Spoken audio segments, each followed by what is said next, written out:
नमस्कार शेतकरी मित्रांनो, मी दीपक पाटील, वेलकम सीड्स या कंपनीचा कंपनी प्रतिनिधी। आज आपण आलो आहे सोनगाव या गावी। आपल्यासोबत आहेत शेतकरी दादा ज्यांनी वेलकम सीड्स या कंपनीची फ्लावर मान्सून याची लागवड केली आहे। आपण थोडक्यात त्यांच्याकडून त्यांचं मनोगत जाणून घेऊया। दादा नमस्कार।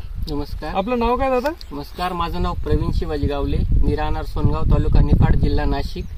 मोबाईल नंबर काय आपला? माझा मोबाईल नंबर 9923 44 44 36। बरोबर। मी वेलकम सीडची मान्सून ही व्हरायटी 8 जुलैच्या आसपास 8 जुलै 2025 ला लागवड केलेली होती।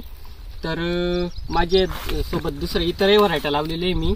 तर ह्या व्हरायटीचं प्रमुख वैशिष्ट्य म्हणजे हिच्यावर करप्याचा प्रादुर्भाव फार कमी प्रमाणात आहे आणि आपण जो टिपका म्हणतो, हा टिपका अतिशय म्हणजे अजूनपर्यंत तरी मला सापडलेला नाही आहे या व्हरायटीमध्ये।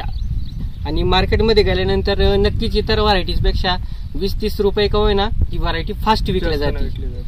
किती काडी लागवड केली तुम्ही? मी साधारणतः 6000 काडी लागवड 6000 काडी। किती दिवसात चालू झाली तुमची ही व्हरायटी? साधारणतः 55 ते 56 दिवसामध्ये मी हार्वेस्टिंगला प्लॉट आलेला आहे असं। बरोबर। तुम्ही मार्केटला नेल्यानंतर व्यापाऱ्यांचं काय म्हणणं पडतं या व्हरायटीविषयी? माल हा टिकाऊ आहे। बरोबर। व्यापाऱ्यांचं म्हणणं असं आहे की माल टिकाऊ असल्यामुळे आमचा माल एक दिवस समजा राहिला तरी काही अडचण नाही, खराब होत नाही माल। बरोबर। म्हणजे बाकीच्या व्हरायटीच्या तुलनेत चांगली विकली गेली? हो, चांगली विकली गेली। बरोबर। पत्ती वगैरे कसं काय व्हरायटी? पत्ती एकदम रफ आहे। बरोबर। आणि तुम्ही बघू शकता पूर्ण प्लॉट मध्ये अशीच पत्ती आहे। अच्छा। कुठेही पत्तीवरती करप्या वगैरे नाहीये जास्त प्रमाणात। इतक्या पावसामध्ये ह्या प्रमाणात पत्ती असते। बरोबर। तुम्ही समाधानी दादा वेलकम सीडची मान्सून फ्लावर? नक्कीच नक्कीच। पुढच्या वर्षी 100% मी लागवड करणार। बरोबर। धन्यवाद शेतकरी मित्रांनो।